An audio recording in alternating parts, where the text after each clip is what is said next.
وهلا حسبي كلية ما شاء الله هذي دنيا الإسلام بشيء أنا ما كنت أقول له لا يا برت لما تيجي سلام يقولها نفوتي حسبي كلية وحسبي دنيا تلورك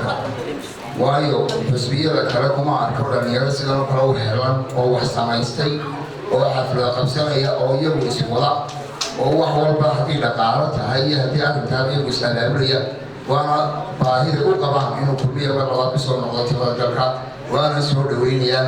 aad iyo aad waan u faraxsanahay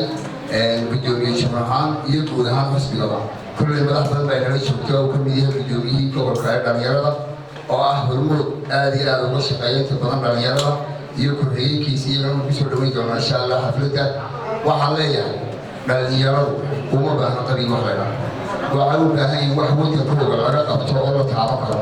runtii xisbiga kulmiyana wayna ku taageeraan maxaa dalka u taan waa inaynu meesha ka saarnaa arrimaha shakhsiyaadka ah ee qabiilka waana waxyaaba wadankeena baabiyey dhalinyaradu mustaqbal bay doonaysaa cid hagtay u baahan yihiin waxay u baahan yihiin wax wadaniyadda inta badan ka fikira waayo dalka waynu wada leenay teena deeqaysaa waa taa haddii qof kastaa wax shakhsiyan u hoosa doono runtii lama wada helayo laakiinse marka waxayna wada deeqaysaa degti guud waxa laga qabto hadday tahay waxbarashada hadday tahay caafimaadka iyo arrimo shaqaaburada